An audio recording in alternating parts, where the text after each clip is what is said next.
রে মতি, হাতের কাজ কি শেষ হবে না, নাকি কাল পর্যন্ত অপেক্ষা করতে হবে? মহাজন, রাত থাকতেই তো শুরু করেছি। 10টা গরুর গোয়াল পরিষ্কার করা তো আর চারটিখানি কথা নয়। কথা কমিয়ে বেশি করে কাজ কর। এই সূর্য ওঠার আগেই গরুগুলোকে মাঠে নিয়ে যাওয়ার কথা ছিল তোর। শরীরটা আজ খুব ম্যাচ ম্যাচ করছে মহাজন, একটু যদি জিরিয়ে নিতাম। এই জিরোনো বের করছি তো, আমার এখানে বসে খাওয়ার জায়গা নেই। কাজ করবি তো খাবি, কাজ না করলে কোনো খাবার নেই। তা তো করছি মহাজন, কিন্তু গত 2 দিন ধরে শুধু একবেলা ফ্যান ভাত দিচ্ছেন, ওতে কি আর গায়ে জোর থাকে? এই খরায় সব চাষবাস বন্ধ। আমি নিজে কি রাজভোগ খাচ্ছি? যা দিচ্ছি তাই অমৃত মনে করে খা। আপনি তো বলেছিলেন গরু চড়ালে 3 বেলা পেট ভরে খেতে দেবেন, এখন তো দেখছি না খেয়েই মরবো। বেশি বক বক করিস না তো। এই কালকের বাসি ভাতের খুঁতটুকু ভিতরে রাখা আছে, ওই খেয়ে তাড়াতাড়ি বিদেয় হ। কালকের ভাতের খুঁত? ওটা তো পচে একেবারে টক হয়ে গেছে, কুকুরও খাবে না। এই তোর মতো অলক্ষী বিদের জন্য ওই বেশি। যা খেয়ে নিয়ে গরুগুলো নিয়ে বনের দিকে যা দেখি, এখানে এক ফোঁটা ঘাস নেই। পেটের দায়ে সবই সইতে হয়। ঠিক আছে মহাজন, আমি এক্ষুনি বেরোচ্ছি।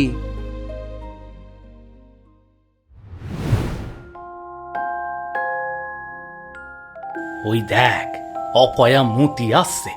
এই সকাল সকালের মুখ দেখলাম, নিঘাত কপালে দুঃখ আছে। ঠিক বলেছিস, গ্রামের যেদিকে ও যায় সেদিকেরই অমঙ্গল হয়। এই যে 3 মাস বৃষ্টি নেই, এও ওরই দোষ। রহিম ভাই, আমাকে দেখে মুখ ঘোরাচ্ছেন কেন? আমি তো কারো কোনো ক্ষতি করিনি। অতি আর কি কইবি, তোর উপস্থিতি তো এক অভিশাপ। যা যা এখান থেকে, আমাদের ছায়া মারাস না, যা যা। বড় তেষ্টা পেয়েছে রহিম ভাই, আপনাদের কুয়ো থেকে 1 ঘটি জল কি পেতে পারি? খবরদার, কুয়োর ধারের কাছে যাবি না। তুই জল শুনলি গোটা গ্রামের লোক অপবিত্র হয়ে যাবে।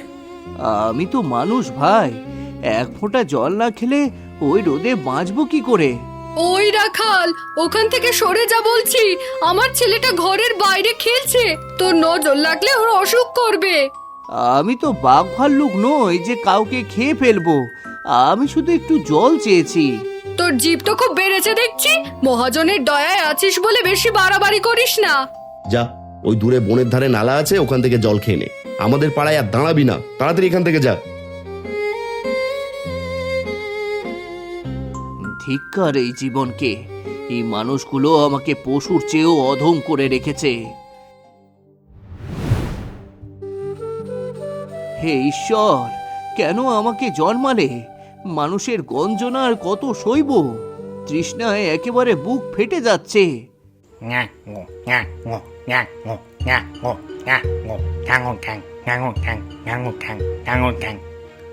ওরে ভাই, এই রোদে তো আর টেকা যাচ্ছে না।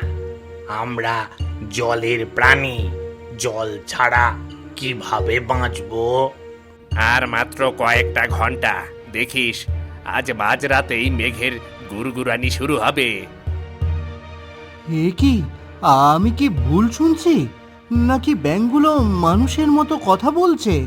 এই এই তুই ঠিক জানিস তো, এই ফাটা মাটিতে কি সত্যি আজ বৃষ্টি নামবে? আলবাত নামবে, প্রকৃতির ইশারা আমি বুঝতে পারছি। আজ রাত 12টার পর আকাশ ভেঙে বর্ষা নামবে। এই এই কতক্ষণ কতক্ষণ স্থায়ী হবে এই বৃষ্টি? আমাদের গর্তগুলো কি ভরে যাবে জলে? শুধু ভরে যাবে না, কাল সকাল নাগাদ গোটা শান্তিপুর গ্রাম জলে থই থই করবে। খরায় একেবারে মিটে যাবে। তাই নাকি? আজ রাতেই বৃষ্টি হবে? এই ব্যাঙগুলো তো দেখি জ্যোতিষী। যাক যাক, বাঁচা গেল। তাহলে আজ রাতে জমিয়ে গান গাওয়া যাবে। ব্যাঙের কথা যদি ফলে যায়, তবে তো আমার কপাল খুলে যাবে। এই সুযোগে একটা চাল চালতে হবে। যারা আমাকে আজ অপয়া বলছে, কাল তারাই আমার পায়ে মাথা ঠুকবে। যাই, দেরি করলে চলবে না।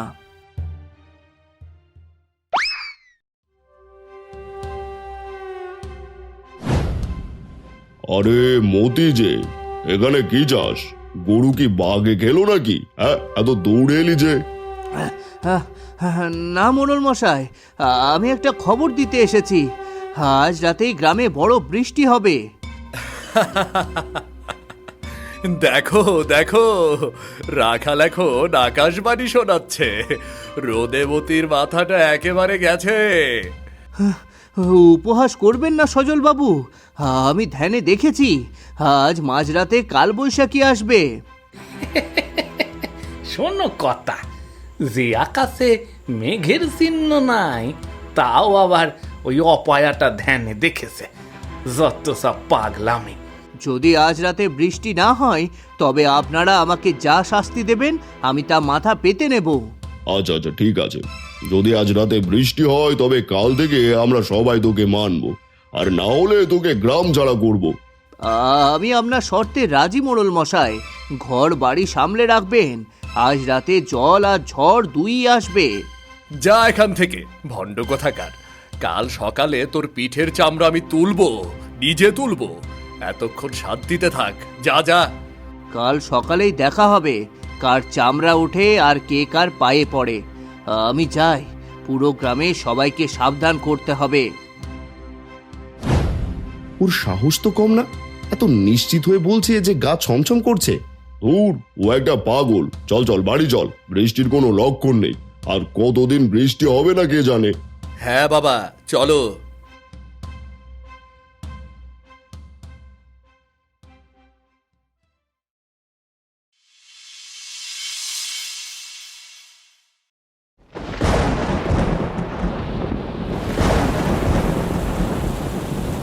ব্যাঙগুলো তো দেখি একদম খাঁটি কথা বলেছে। এই তো আকাশ ভেঙে বৃষ্টি নামলো বলে।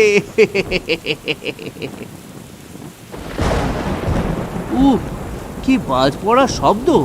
গ্রামের মোড়ল আর সজলের বাড়ির চাল আজ নির্ঘাত উড়বে। এতদিন এই বৃষ্টি না হওয়ার আমাকে সবাই অপয়া বলেছে, তাই না? আজ এই বৃষ্টি আমাকে দেবতা বানিয়ে দেবে, দেবতা। আহা, কি শান্তি! গ্রামের মানুষ এখন ভয়ে কাঁপছে আর ভাবছে মতির কথা সত্যি হলো কি করে। কাল সকালে আমাকে আর রাখাল হিসেবে কেউ দেখবে না। আজ থেকে আমি অন্য মানুষ। এখন থেকে একটু গম্ভীর হতে হবে, কথা বলতে হবে কম, আর চাল চলন আনতে হবে আভিজাত্য। নিজের নামটা পাল্টে মতি বাবা রাখলে কেমন হয়? হ্যাঁ, এটাই জুৎসই হবে। বাঁচাও, বাঁচাও, আমার ঘরের চাল উড়ে গেল। বাঁচাও, কে কোথায় আসো, বাঁচাও। ওই তো কারো ঘরে চাল উড়ে গেছে মনে হয়। আর্তনাদ কর, তোরা আর্তনাদ কর। কাল সকালে যখন তোরা আমার দুয়ারে আসবি তখন আমি তোদের সহজে দেখা দেব না। ভগবান হয়তো সুযোগটা আমাকেই দিয়েছে। এতদিন যারা আমাকে পদাঘাত করেছে তারা এখন আমার প্রসাদ খাবে। এই বৃষ্টির জল যেমন মাটি ভেজাচ্ছে তেমনি আমার ভাগ্যের জঞ্জালও ধুয়ে নিয়ে যাচ্ছে। না, আজ ঘুমাবো না, আজ ঘুমোলে চলবে না। আজ রাতে ধ্যানে বসার নাটক করতে হবে, যাতে সকালে সবাই এসে আমাকে ওই অবস্থাতেই দেখে।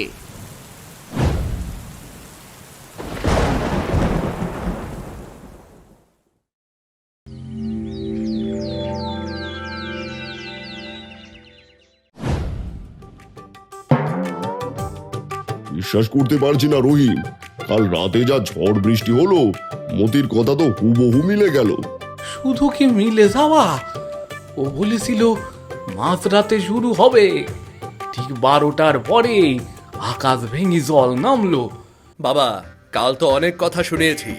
ও যদি রেগে গিয়ে কোনো অভিশাপ দেয়?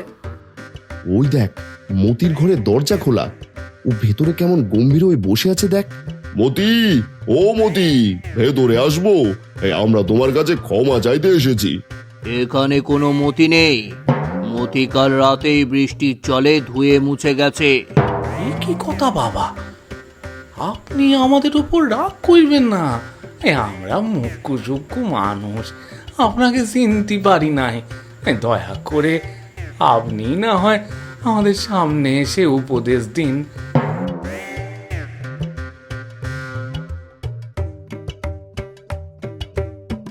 প্রকৃতি আমাকে সত্য দেখিয়েছে আর তোমরা আমাকে অপমান করেছো। এবার তোমাদের ওপর জুলুম নেমে আসবে। তোমাদের পাপের প্রায়শ্চিত্ত হবে, প্রায়শ্চিত্ত। আমাদের মাফ করে দিন বাবা, আমরা জানতাম না আপনার মধ্যে এত দৈব ক্ষমতা আছে, আমাদের মাফ করে দিন। ঠিক আছে, আমি তোদের ক্ষমা করে দিলাম, কিন্তু এখন থেকে সবাই জ্ঞানীর কদর করবে। বাবা, আমার ঘরের চাল কাল উড়ে গেছে, আপনি যদি একটু কৃপা করেন তবে আবার সব ঠিক হয়ে যাবে। সব হবে, কিন্তু মনে রেখো আমি আর কোনো সাধারণ রাখাল নয়। মাটির নিচের খবর আর আকাশের ভাষা আমি ঠিকই বুঝতে পারি। জয় মতি বাবার জয়, জয় মতি বাবার জয়। আজ থেকে আপনি আমাদের গ্রামের রক্ষাকর্তা, আপনার যা লাগবে আমরা জোগাড় করে দেব। ঠিক আছে, এবার যাও, যে যেভাবে পারো বাবাকে সেবা করো, যাও। হ্যাঁ, এই চলো সবাই, বাবার যা যা লাগবে সেগুলো জোগাড় করতে হবে, চলো চলো।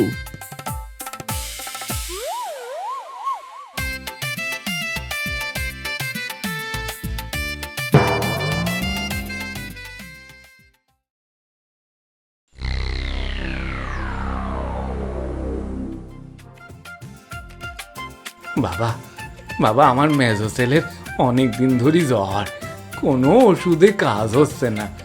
জ্বর তো হবেই। তুই কি গত পূর্ণিমায় দক্ষিণ দিকে গিয়ে অসত্য গাছকে প্রণাম জানিয়েছিলি? না তো বাবা, ভুল হয়ে গিয়েছে। সেই কারণেই তো দেবতারা রুষ্ট। এই নে পড়া জল, আর কাল মহাজন ধনঞ্জয়ের বাড়ি থেকে 5 সের চাল এনে এখানে দিয়ে যাবি।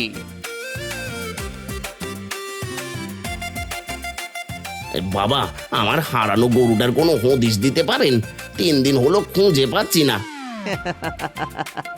মহাজন, 3 মাস আগে যে গরু আমি চড়াতাম, এখন তার হদিশ আমাকেই দিতে হচ্ছে।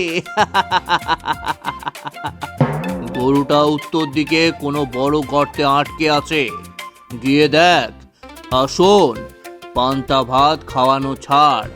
গরু লক্ষ্মী জিনিস, গরু দেবতা ভালো মন্দ খেতে ইচ্ছে করে, বুঝেছিস? আপনি সব জানেন বাবা, ঠিক বলেছেন। আমি উত্তরেই খুঁজবো, আর আপনার জন্য 1 বস্তা সরু চাল পাঠিয়ে দেব। বাবা, আমার চাকরিটা কি এবার হবে? ইন্টারভিউ দিয়েছি তো অনেক, আর কতবার দিতে হবে বাবা? তোর কপালে বাধা আছে সজল।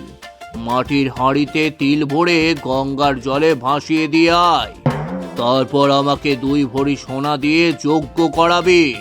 যা বলবেন বাবা, সোনার জোগাড় আমি আজই করছি, আপনি শুধু একটু বর দিন। আশীর্বাদ রইল, তবে ভক্তি ছাড়া মুক্তি নেই। এখন সবাই যাও, আমার ধ্যানে বসার সময় হয়েছে। এই এই এই, চলো সবাই, বাবা ধ্যানে বসবেন।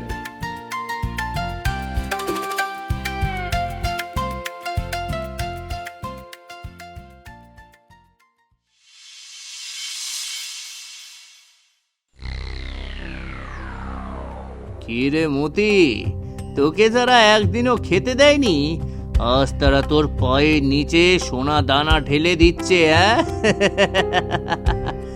ব্যাঙের সেই কথাগুলো আমার জীবনটাই বদলে দিল। ধুর, আমি কি সত্যি কোনো সাধু?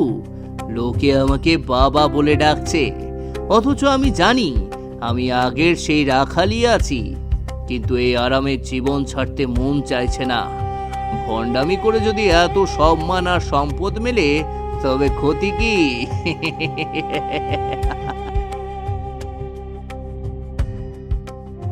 সজলের কাছ থেকে কাল 2 ভরি সোনা নেব।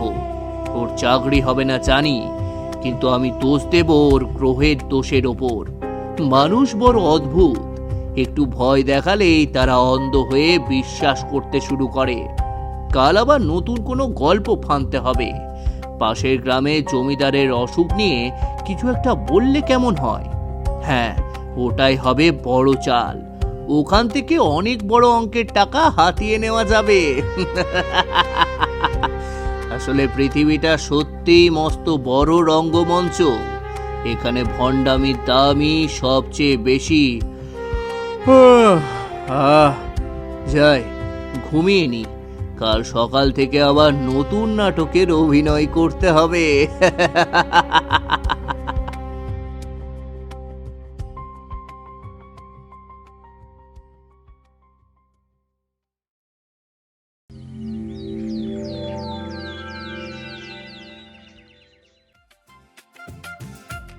বাবা, আমার গোদাম থেকে 50 বস্তা দামি সুপুরি চুরি গেছে। আপনি তো অন্তর্যামী, দয়া করে চোরের নামটা বলুন বাবা, চোরের নামটা বলুন। দেখতে পাচ্ছি কুয়াশা। হ্যাঁ, চোর তোর খুব কাছের মানুষ। কে বাবা? নামটা বললে আমি এখনই বেটাকে পুলিশে দেব। গ্রামের উত্তর পাড়ার ওই যে রহমত আলী, সে তোর মাল সরিয়েছে। যা, তাকে গিয়ে ধর। কি বলছেন বাবা? আমি তো গত 7 দিন ধরে জ্বরে বিছানায় পড়েছিলাম। এই গোটা গ্রাম জানে আমি ঘর থেকে বের হইনি, আর আপনি বলছেন আমি চুরি করেছি। আবার দিব্য দৃষ্টি কি ভুল বলছে? তুই নিশ্চয়ই কোনো জাদু বলে কাজটা করেছিস। বাবার কথা কি মিথ্যা হতে পারে? রহমত, তুই চোর। চল, তোকে মোড়লের কাছে নিয়ে যাই, চল। রহমত তো সত্যি অসুস্থ ছিল। বাবার কথা আজ কেমন যেন খটকা লাগছে না? আরে চুপ কর, বাবার বিরুদ্ধে কথা বললে অভিশাপ লাগবে। সন্দেহ করিস না। সন্দেহ করলে এই গ্রামে আবার খরা নামবে, আর এবার খরা নামলে কেউ বৃষ্টি ঝরাতে পারবে না। আমি রহমতের বাড়ি তল্লাশি করব। বাবা যখন বলেছে তখন কোনো ভুল নেই। হ্যাঁ, যাও। আর ফেরার পথে আশ্রমের জন্য 5,000 টাকা দক্ষিণা দিয়ে যেও।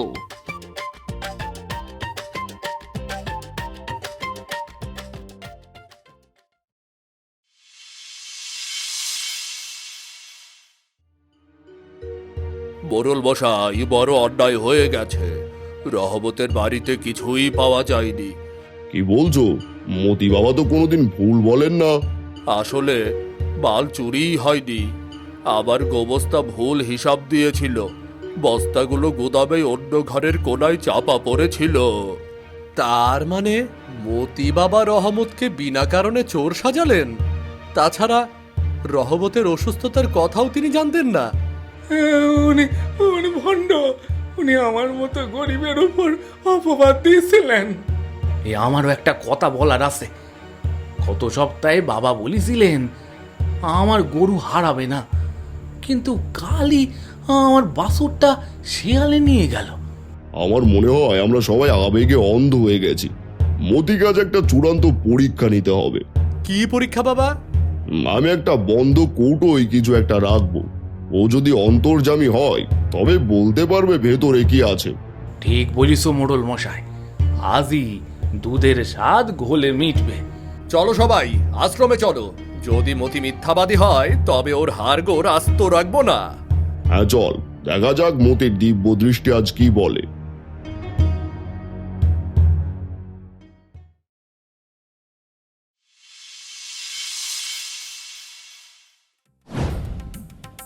বাবা, আপনার চরণে কোটি প্রণাম। একটা ছোট্ট শঙ্কা দূর করতে এসেছি। কি ব্যাপার মোড়ল, এই সময়ে এত মানুষ কেন? আমার ধ্যানে বিঘ্ন ঘটছে। বাবা, আমার হাতের এই কৌটোর ভিতর কি আছে যদি একটু বলে দেন, তবে গ্রামবাসীদের ভক্তি আরো গাঢ় হবে। এসব কি পরীক্ষা নিচ্ছ মোড়ল? আমাকে কি তোমাদের বিশ্বাস হয় না? বিশ্বাস তো করি বাবা, কিন্তু রহমত আলীর ঘটনাটা তো অন্য কিছু বলছে। আপনি শুধু বলে দিন এই কৌটায় কি আছে। হে ঈশ্বর, এবার কি হবে? ব্যাঙগুলো তো এখন আর এখানে নেই যে বলে দেবে। হে ঈশ্বর, কি হবে? এর ভেতরে আছে একটা সোনার মোহর। না বাবা, এর ভেতরে আছে একটা মরা ব্যাঙ। আপনি তো কিছুই জানেন না। তার মানে ওই বৃষ্টির খবরটা কোনোভাবে ও জেনে ফেলেছিল। ও কোনো সাধু নয়। ভণ্ড রাখাল, ধর্মের দোহাই দিয়ে এতদিন আমাদের ঠকিয়েছিস। আমাদের টাকা সোনা সব ফেরত দে। আমাকে ছেড়ে দিন, আমি কোনো সাধু নই, আমাকে ছেড়ে দিন। আমি শুধু বৃষ্টির খবরটা ব্যাঙের মুখ থেকে শুনেছিলাম। ওরে জোচ্চোর, তুই আমাদের সরলতার সুযোগ নিয়েছিস। এই মারো একে। ওরে বাবারে, আরে ছেড়ে দাও, মরে গেলাম রে, মরে গেলাম।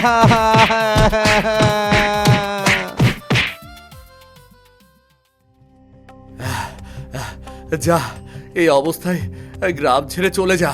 তোকে এমন দেখলে অনেকেই ভিক্ষা দেবে। যা যা যা যা। আমাকে মাফ করো সবাই, খিদের জ্বালায় আমি এই পথ বেছে নিয়েছিলাম। দয়া করে আমাকে মাফ করে দাও সবাই। ঈদে সবার থাকে মতি, কিন্তু ভণ্ডামি করে ধর্মকে অপমান করার শাস্তি তোকে পেতেই হবে। তোকে যেন গ্রামে আর না দেখি। থুতু দি তোর সাধুগিরিতে, যা যা এখান থেকে।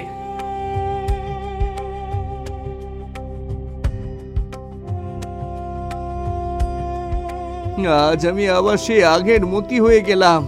যারা আমাকে মানুষ বলে গণ্য করতো না, তারা আমাকে ভগবান বানিয়েছিল। আজ আবার পশুর মতো তাড়িয়ে দিল।